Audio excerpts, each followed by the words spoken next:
स्वागत है आप सभी का क्लास ऑक्साइड में। इस वीडियो में हम लोग देखेंगे CBSE class 9 civics chapter 1 what is democracy why democracy से पार्ट 3। आप देखो, इससे पहले हमने जो डेमोक्रेसी के फीचर्स है उन फीचर्स में से feature number 1 major decision elected by leaders and the free and fair electoral competition, feature number 2, ये दोनों हमने डिस्कस कर लिया था। इस वीडियो में हम लोग ये थर्ड वाली एंड फोर्थ वाली, one person one vote one value, और लास्ट जो फीचर है rule of law and respect for rights, ये दोनों ही फीचर्स को डिटेल में समझेंगे। तो सबसे पहले हम लोग बढ़ते हैं हमारे फीचर नंबर 3 की तरफ। One person one vote one value मतलब क्या है इसका? देखो, हमारे कंट्री में जब इलेक्शन जब होते हैं, जब स्टेट की इलेक्शंस होती हो या फिर जब नेशनल इलेक्शंस होती हो, तो मैं भी वोट देने जाता हूं। बहुत एक पुअर सा आदमी है वो भी वोट देने जाता है, एक बहुत रिच आदमी है वो भी वोट देने जाता है। क्या हम सभी की वोट की वैल्यू डिफरेंट है? मैं वोट देता हूं उसको 1 काउंट करते हैं, और कोई बहुत रिच पर्सन जब वोट देता है तो क्या उसको 10 काउंट करते हैं? नहीं, ऐसा नहीं है। चाहे हमारे कंट्री में कोई भी पर्सन किसी भी रिलीजन का हो, किसी भी लैंग्वेज को वो बोलता हो, कोई भी वो उसका कलर हो, है ना, मैटर नहीं करता। उसके पास पैसे हो नहीं हो, कुछ मैटर नहीं करता। अगर उसकी एज 18 से ज्यादा है, 18 प्लस है, तो वो वोट दे सकता है। ये देखा नहीं जाता कि मेल एंड फीमेल में डिस्क्रिमिनेशन हो, रिलीजन के बेसिस पे किसी का वैल्यू ज्यादा है किसी का वैल्यू कम है, या फिर लैंग्वेज के बेसिस पे कोई अमीर है तो उसकी वोट की वैल्यू ज्यादा है। ऐसी कोई बात नहीं है, सभी बराबर है। हम सभी पॉलिटिकली इक्वल है। कैसे इक्वल है? पॉलिटिकली इक्वल है। तो ऐसे कंट्री में जहां पे एक पर्टिकुलर एज के बाद सभी को वोट का राइट मिले, ठीक है, सभी को वोट का राइट मिले, कोई डिस्क्रिमिनेशन नहीं, इसको क्या बोलते हैं हम लोग? Universal adult franchise. क्या बोलते हैं इसको? Universal adult franchise. देखो, एक बहुत जरूरी बात, हमारे कंट्री में इंडिपेंडेंस से पहले बहुत सारे जो लोग हैं उनके पास वोटिंग का राइट नहीं था। वुमेन्स के पास, औरतों के पास वोटिंग का राइट नहीं था। सिर्फ मेल जो थे, जो पुरुष जो थे, वो वोट करते थे, और उसमें भी सिर्फ जो अमीर थे, जो रिच थे, मतलब बहुत लिमिटेड लोग वोट करते थे। तो क्या ये इंडिपेंडेंस से पहले हम लोग क्या यूनिवर्सल एडल्ट फ्रेंचाइज हम लोग यूज करते थे क्या? Answer is no. क्यों नहीं? क्योंकि बहुत लोगों को वोटिंग का राइट ही नहीं था। लेकिन आजादी मिलने के बाद जब हमारी सरकार बनी, जब हमारा कॉन्स्टिट्यूशन लिखा गया, तब हमने कहा कि सभी के पास वोटिंग करने का जो है समान अधिकार होगा। तो इसी को बोलेंगे यूनिवर्सल एडल्ट फ्रेंचाइज। अब ऐसा सिर्फ हमारे कंट्री में नहीं, बहुत सारे कंट्रीज में भी है। बहुत सारे कंट्रीज में भी ऐसे ही था कि एक टाइम में वहां पे बहुत सारे लोगों को वोट करने का राइट नहीं था, या उनका वोट का वैल्यू कम था। लेकिन आज के डेट में धीरे धीरे चीजें बदल रही है। आज के डेट में डेमोक्रेसी जहां फॉलो होती है, आप देखोगे यूनिवर्सल एडल्ट फ्रेंचाइज जो है वो उसको फॉलो करता है। आजकल के डेट में ज्यादातर कंट्री जो है इसे फॉलो करती है। हाँ, लेकिन दो चार कंट्री तो कुछ मिल जाएंगे, दो चार कुछ ऐसे कंट्री जो मिल जाएंगे जहां पे अभी भी, जहां पे हम लोग देखेंगे कि बहुत मुश्किल के बाद जो है बहुत लोगों को वोट करने का राइट मिलता है ना। कुछ ऐसे कंट्री है जहां पे यूनिवर्सल एडल्ट फ्रेंचाइज जो है ये सही तरीके से फॉलो नहीं होता है। जैसे, तो इसका मतलब यूनिवर्सल एडल्ट फ्रेंचाइज अगर सही तरीके से फॉलो नहीं हो रहा है, इसका मतलब क्या है? इसका मतलब यह है कि वहां पे लोगों की जो पॉलिटिकल राइट है वो क्या इक्वल है? क्या लोगों की जो वोट करने का राइट है वो इक्वल है? तो वही यहां बोल रहे हैं। देखो, वन पर्सन, एक आदमी का एक वोट होगा और उसकी एक वैल्यू होगी, अलग अलग नहीं होगी।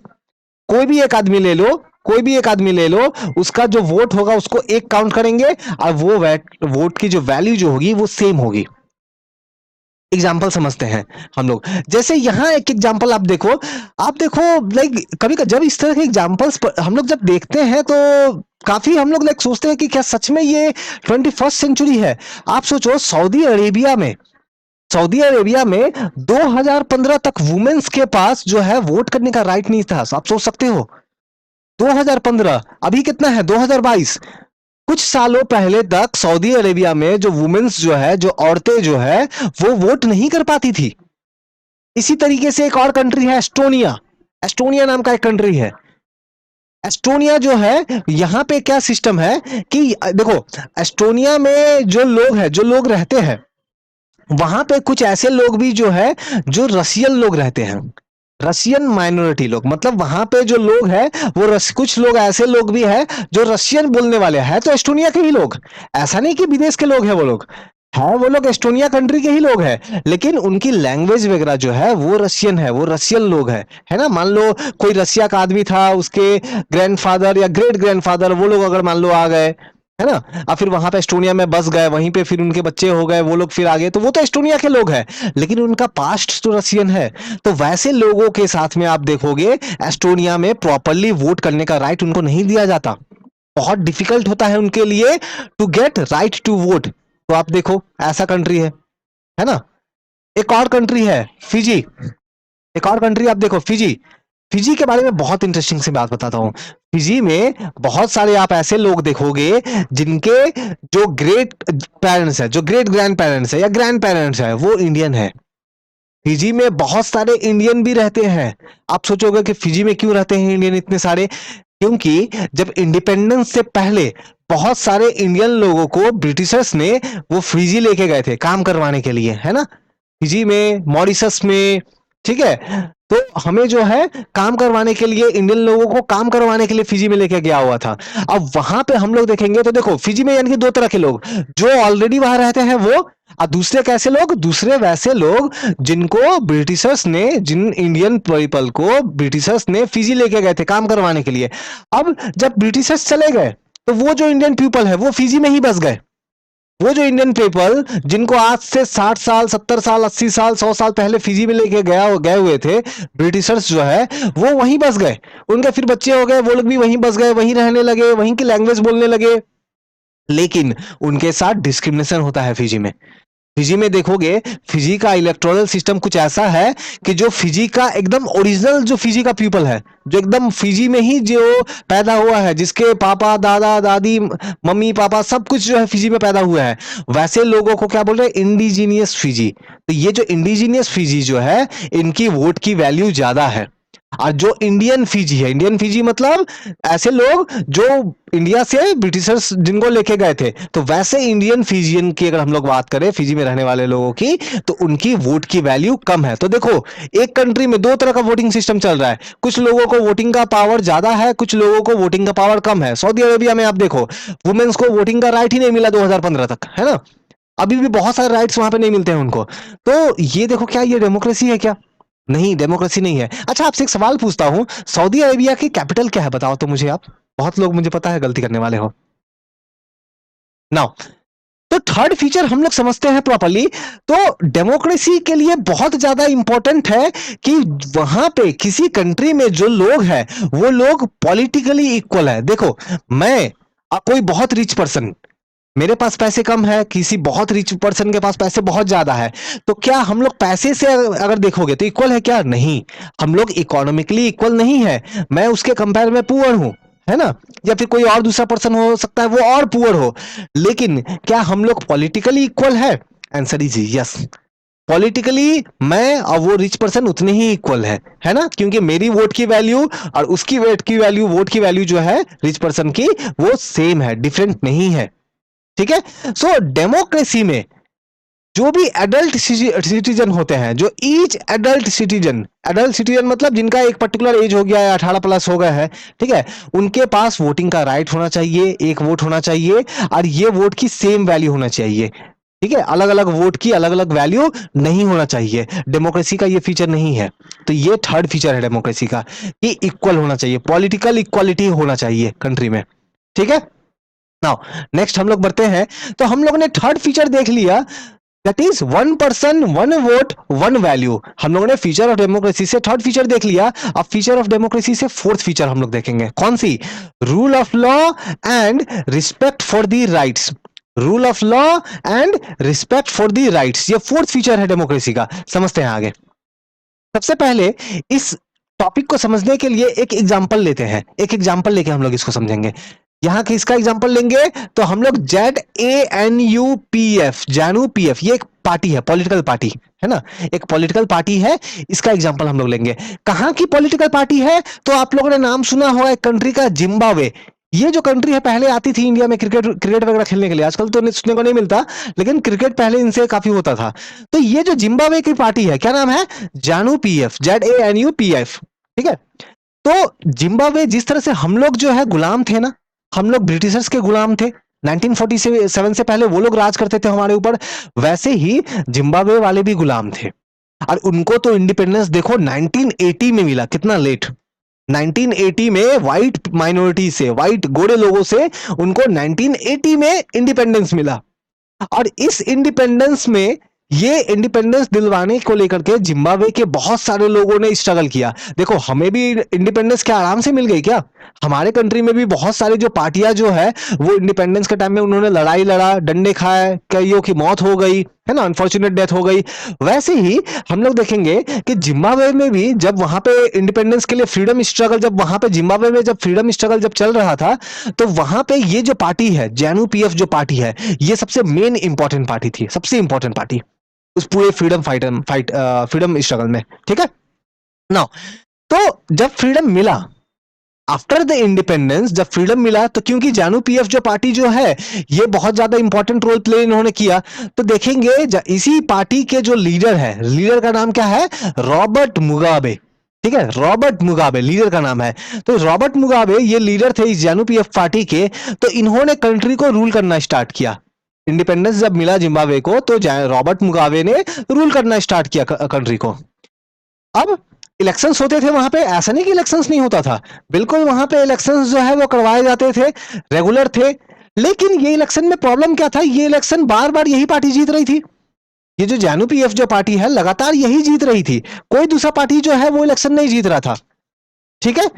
अब ये जो मुगाबे जो थे, रॉबर्ट मुगाबे जो थे, ये पॉपुलर तो थे, फेमस थे वहां पे जिम्बाब्वे में, काफी फेमस प्रेसिडेंट बन गए वहां पे, ठीक है। ये पॉपुलर तो थे, लेकिन इलेक्शन जीतने के लिए इन्होंने कुछ गलत तरीकों का यूज किया, कुछ अनफेयर प्रैक्टिसेस इन्होंने किया, इलेक्शन जीतने के लिए इन्होंने कुछ गलत तरीकों का यूज किया, ठीक है। इन्होंने क्या किया, बहुत बार जो जिम्बाब्वे का जो कॉन्स्टिट्यूशन है, जिम्बाब्वे का कॉन्स्टिट्यूशन को बार बार अपडेट किया, चेंज किया, उसमें बहुत सारे चेंजेस किए, और चेंजेस कर करके उन्होंने अपना पावर जो है, प्रेसिडेंट ने, रॉबर्ट मुगाबे ने अपना जो पावर जो है उस पावर को काफी बढ़ा लिया। तो प्रेसिडेंट के पास काफी पावर आ गया, रॉबर्ट मुगाबे के पास काफी पावर आ गया, और ये अकाउंटेबल भी नहीं थे। अकाउंटेबल का मतलब क्या होता है, अकाउंटेबल का मतलब होता है एक ऐसी गवर्नमेंट जो लोगों को जवाब दे, है ना। अगर मान लो आज के डेट में अगर कुछ गवर्नमेंट, अगर मान लो गवर्नमेंट का कुछ हमें पता चलता है कि गवर्नमेंट कुछ गलत कर रही है, तो हम लोग क्या करेंगे, हम लोग रास्तों में निकल के प्रोटेस्ट करेंगे, है ना, बहुत सारे लोग अखबार में लिखेंगे, फेसबुक पे, ट्विटर पे लिखेंगे, तो क्या होगा, फिर सरकार के मंत्री सामने आएंगे, वो लोग हम लोगों को समझाने का ट्राई करते हैं, है ना, ऐसे ही होता है ना, कि हम लोग कुछ बोलते हैं तो फिर सरकार देखती है कि नहीं मैटर काफी बढ़ रहा है, तो लोगों को समझाते हैं, अपना बात रखते हैं लोगों के सामने, तो हम लोग बोलते हैं गवर्नमेंट कैसी है, अकाउंटेबल है, लोगों का बात सुनती है। लेकिन रॉबर्ट मुगाबे इनका अकाउंटेबल नहीं था, लोग क्या बोल रहे हैं बोलने दो, इनके कान में कुछ नहीं आवाज जा रहा है ना, ये अपना मन से अपने मर्जी के हिसाब से पावर एंजॉय कर रहे हैं और लगातार अपनी पावर को बढ़ाते जा रहे हैं। तो ऐसे थे रॉबर्ट मुगाबे, और इस तरीके से उनका गवर्नमेंट चल रहा था। अब मान लो कुछ लोग अगर प्रोटेस्ट करे भी, है ना, कुछ दूसरे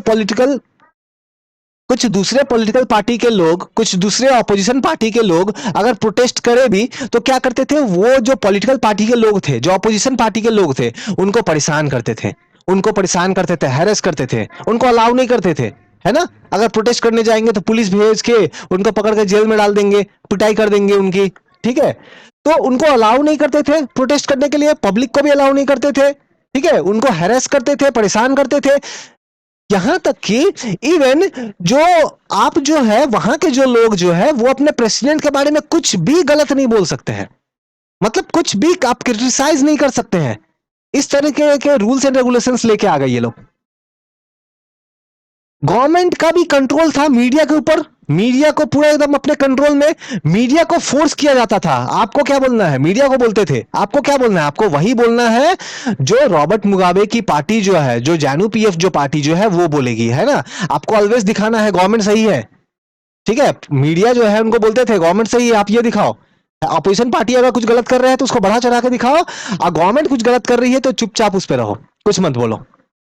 तो कुछ ऐसे भी तो थे ब्रेव जर्नलिस्ट, जो सच्चे पत्रकार थे, है ना, जो ट्रू जर्नलिस्ट थे, उन्होंने अगर बोलना चाहा तो उनको हैरेस किया गया, परेशान किया गया, जेलों में डाला गया।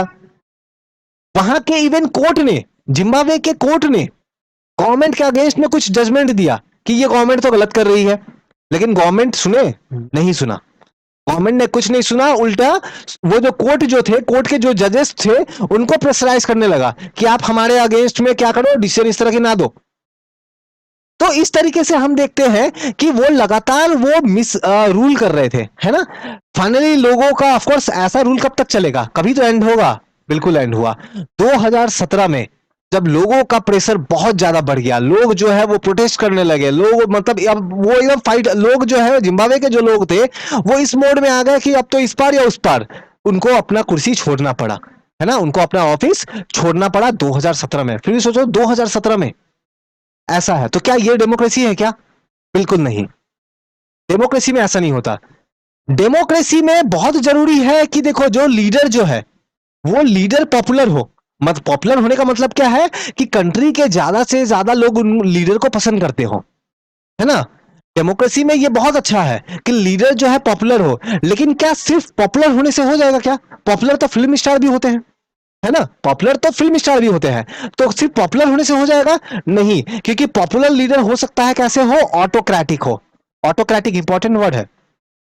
ऑटोक्रेटिक वर्ड का मतलब है ऐसा रूलर जो अपना मनमानी करे, है ना, अपने मनमानी करे, किसी का ना सुने।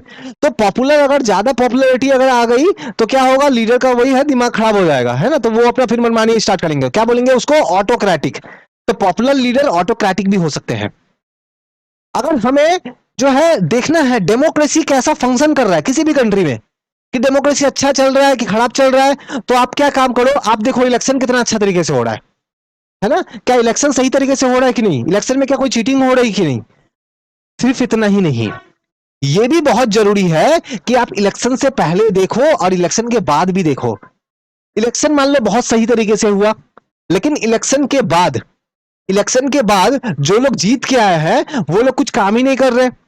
वो लोग क्या कर रहे हैं, वो लोग लोगों को डरा रहे हैं, धमका रहे हैं, अपने पावर का मिसयूज कर रहे हैं। तब ये तो डेमोक्रेसी का फीचर नहीं है। इलेक्शन से पहले भी इलेक्शन से पहले भी इलेक्शन ठीक से हुआ, लेकिन इलेक्शन से पहले भी क्या हुआ, मान लो जो बाकी जो दूसरे पॉलिटिकल पार्टी लोग इलेक्शन में पार्टिसिपेट करना चाहते थे, मान लो उनको पार्टिसिपेट ही करने ना दो। तो ये बहुत जरूरी है डेमोक्रेसी में कि हमें इलेक्शन को तो देखना है, इलेक्शन कैसा होना चाहिए, फ्री एंड फेयर इलेक्शन। लेकिन इसके साथ यह भी जरूरी है कि इलेक्शन से पहले और इलेक्शन के बाद क्या हो रहा है यह भी देखना जरूरी है। इलेक्शन के टाइम में क्या हो, नॉर्मल पॉलिटिकल एक्टिविटी इलेक्शन के बाद जो हो या इलेक्शन के पहले जो हो, जो भी पॉलिटिकल एक्टिविटी है ऑपोजिशन पार्टी की, ये नॉर्मल तरीके से होनी चाहिए। ऐसा नहीं हो कि जो गवर्नमेंट में है वो परेशान करे ऑपोजिशन पार्टी को। अगर ऑपोजिशन पार्टी को गवर्नमेंट का कुछ सही नहीं लगता है तो उनके पास ये पावर होना चाहिए कि वो गवर्नमेंट के स्पीक करे अगेंस्ट, गवर्नमेंट को क्रिटिसाइज करे। ऑपोजिशन पार्टी के पास, लोगों के पास, हमारे पास ये हक होना चाहिए डेमोक्रेसी में कि अगर गवर्नमेंट की कोई चीज हमें पसंद नहीं आती हो तो हम लोग पीसफुल तरीके से, है ना, पीसफुल तरीके से हम लोग प्रोटेस्ट करें। गवर्नमेंट को भी उनकी बात सुननी चाहिए। ठीक है, तो ये डेमोक्रेसी का फीचर है। बढ़ते हैं आगे। तो एक गवर्नमेंट को कैसा होना चाहिए, ठीक है, स्टेट को कैसा होना चाहिए डेमोक्रेसी के अंदर में, तो स्टेट को कुछ बेसिक राइट्स जो है सिटीजन के, इसको रिस्पेक्ट करना चाहिए। हम सभी के जो सिटीजन है, जो उस कंट्री के लोग हैं, उनको, उनके पास कुछ बेसिक राइट्स होने चाहिए। अब वो राइट्स गवर्नमेंट को रिस्पेक्ट करना चाहिए। कौन कौन से बेसिक राइट, देखो मैंने यहाँ पे लिस्ट करके दिया हुआ है, मैंने एकदम नोट्स के तरीके से बना के रखा हुआ है ये सारा पीपीटी, आप इसकी स्क्रीनशॉट ले लो। कोई भी डाउट इंक्वायरी होती है तो टेलीग्राम में आप पूछ सकते हो, आप इंस्टाग्राम, फेसबुक कमेंट करके भी इसमें पूछ सकते हो आप मुझसे, बिल्कुल रिस्पॉन्ड करूंगा मैं। तो देखो क्या क्या राइट्स होने चाहिए लोगों के पास में। लोगों के पास में the citizen should be free to think and have their own opinion. लोगों के पास अपनी राय रखने का, अपना ओपिनियन रखने का फ्रीडम होना चाहिए, अपने हिसाब से अपनी बातों को रखने का फ्रीडम होना चाहिए, ताकि वो अपने बातों को सही तरीके से क्या कर सके, एक्सप्रेस कर सके, ओपिनियन को एक्सप्रेस कर सके। लोगों के पास हक होना चाहिए कि वो लोग अपने एसोसिएशन बना सके। एसोसिएशन मतलब ग्रुप। मैंने ही जैसे 8-10 लोगों के साथ मैंने एक ग्रुप बना लिया, हम लोग मिलके गवर्नमेंट के अगेंस्ट प्रोटेस्ट कर रहे हैं, तो ये हक होना चाहिए हमारे पास। हाँ, लेकिन फिर से मैं बताऊं, प्रोटेस्ट पीसफुल होना चाहिए। गवर्नमेंट के पास, लोगों के पास हक होना चाहिए कि प्रोटेस्ट करे, पॉलिटिकल जो है, और जो भी दूसरे जो पॉलिटिकल काम है वो कर सके।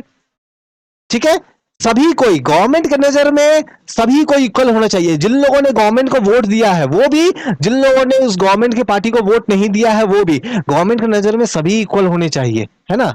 लॉ की नजर में सभी इक्वल होना चाहिए। लॉ, ऐसा नहीं हो कि गवर्नमेंट क्या करे किसी कंट्री में, लैंग्वेज के बेसिस पे, रिलीजन के बेसिस पे, कलर के बेसिस पे डिस्क्रिमिनेशन करे। ऐसा नहीं होना चाहिए, ऐसा बिल्कुल नहीं होना चाहिए। आप देखोगे क्लास 10 में जब आप जाओगे, आपकी एक चैप्टर है श्रीलंका वाली चैप्टर है, आप देखोगे वहां पे किस तरीके से श्रीलंका में डिस्क्रिमिनेशन किया गया और उसका कितना खराब रिजल्ट उनको देखने को मिला।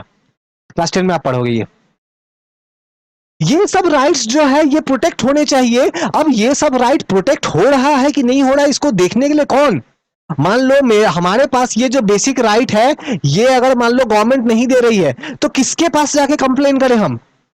तो एक जुडिशरी होनी चाहिए, कोर्ट होना चाहिए, वो भी कैसा, इंडिपेंडेंट। एक इंडिपेंडेंट जुडिशरी होना चाहिए जिसके पास जाके हम लोग क्या कर सके, अपनी बातों को रख सके। अगर गवर्नमेंट का आज के डेट में, मान लो इंडिया की ही बात करो, गवर्नमेंट अगर कुछ गलत करती है तो आप हाई कोर्ट जाओ, आप सुप्रीम कोर्ट जाओ, आपके पास हक है, आपके पास हक है। तो ये फीचर डेमोक्रेसी का है। जहां पे डेमोक्रेसी नहीं है, सऊदी अरेबिया में, वहां पे अगर मान लो जो किंग है वो कुछ गलत करते हैं, वहां के लोगों को पसंद नहीं आता है, वहां के लोग किसके पास जाएंगे, कोई ऑप्शन नहीं है, बैठे रहो घर में, है ना, कोई ऑप्शन नहीं है। तो लेकिन डेमोक्रेसी, हम लोग कितने खुशनसीब है, कितने फॉर्चुनेट है कि हम लोग डेमोक्रेटिक कंट्री में है, हमारे पास ये हक है, सुप्रीम कोर्ट जा सकते हैं, एक्सक्यूज मी, सुप्रीम कोर्ट जा सकते हैं, हाई कोर्ट जा सकते हैं। ठीक है, यानी कि इतना देखो डिस्कशन से आपको ये जरूर समझ में आ रहा होगा कि डेमोक्रेसी में क्या क्या फीचर होने चाहिए। देखो बिफोर इलेक्शन क्या क्या फीचर होने चाहिए, देखा, even after the election democratic government को मनमानी नहीं करना चाहिए, जो बेसिक रूल्स है उसको रिस्पेक्ट करना चाहिए। जस्ट बिकॉज गवर्नमेंट ने इलेक्शन जीत लिया इसका मतलब क्या वो अब राजा हो गए, वो अपना मनमानी करना स्टार्ट कर देंगे, बिल्कुल ऐसा नहीं। इवन इलेक्शन जीतने के बाद भी जो लोग हैं, जो कंट्री के लोग हैं, और खास करके जो माइनॉरिटी जो है, उनका जो है गारंटी करना चाहिए कि उनकी कुछ बेसिक राइट्स जो है वो हर्ट नहीं होगी, वो हर्ट नहीं होगी।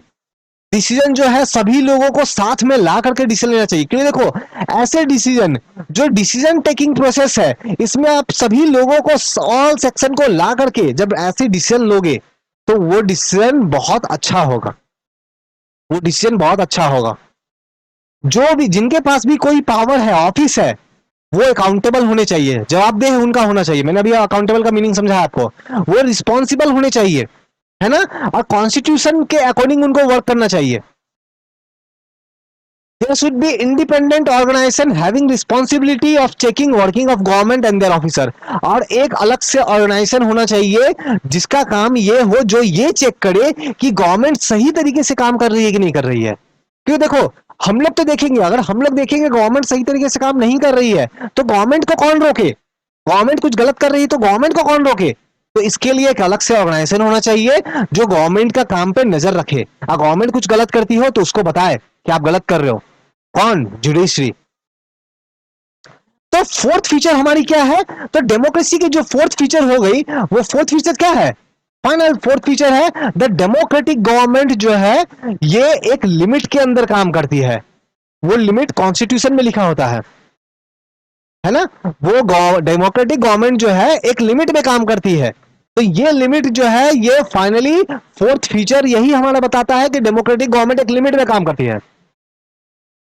तो यहां तक आई एम श्योर आप लोगों को जरूर समझ में आया होगा। आगे बढ़ते हैं।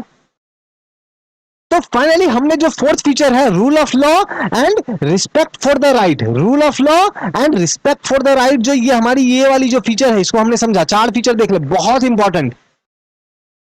ना बस छोटा सा एक टॉपिक है, दैट इज सिंपल डेफिनेशन। देखो चैप्टर जब हमने स्टार्ट किया था, जब ये चैप्टर की डिस्कशन हमने स्टार्ट किया था, तो हमने ये डेफिनेशन के साथ स्टार्ट किया था, हमने सिंपल डेफिनेशन के साथ स्टार्ट किया था। क्या डेफिनेशन था कि democracy is a form of government in which the rulers are elected by the people. Democratic ऐसी गवर्नमेंट है, डेमोक्रेसी एक ऐसी फॉर्म ऑफ गवर्नमेंट है जहां पे लोग जो है वो रूलर्स को चुनते हैं। ये थी सिंपल डेफिनेशन, ये हमने फर्स्ट वीडियो में देखा था। लेकिन ये डेफिनेशन में प्रॉब्लम था, ये डेफिनेशन एडिक्वेट नहीं है, इनफ नहीं है। तो हमने क्या किया, हमने अब एक नया डेफिनेशन बनाया। ये नया डेफिनेशन कहां से आएगा, ये नया डेफिनेशन आएगा, हमने जो 4 फीचर जो डेमोक्रेसी के देखे हैं, द फीचर ऑफ डेमोक्रेसी जो 4 देखा है, उसके बेसिस पे ये नया डेफिनेशन आएगा। नया डेफिनेशन को आप देखो, स्क्रीनशॉट ले लो, इसको बहुत इंपॉर्टेंट है, पूछा जाएगा तो आप ये लिखना, फुल मार्क्स मिलेगा। तो समरी डेफिनेशन क्या है, democracy is a form of government in which ruler selected by the people take all the major decisions. Democracy एक ऐसी गवर्नमेंट है जहां पे रूलर्स को वहां के लोग इलेक्ट करते हैं। अब वो जो लोग इलेक्ट होके आए हैं, जिनको लोगों ने इलेक्ट किया है, सभी डिसीजन वो लोग ही लेंगे, उनके पीछे कोई और नहीं होगा। दूसरा, election after offer a choice and fair opportunity to the people to change the current rulers. Election के थ्रू लोगों को चॉइस मिलना चाहिए ताकि जो लोग अभी रूल कर रहे हैं चाहे तो उनको भी हटाया जाए। और ये चॉइस, ये अपॉर्चुनिटी जो है, ये सभी को मिलना चाहिए इक्वल बेसिस पे, किसी के साथ कोई डिस्क्रिमिनेशन नहीं। और गवर्नमेंट जो काम कर रही है, वो एक बेसिक रूल, एक उसके लिमिट के अंदर काम करना चाहिए। मतलब गवर्नमेंट को भी कंट्रोल करने के लिए कोई होना चाहिए।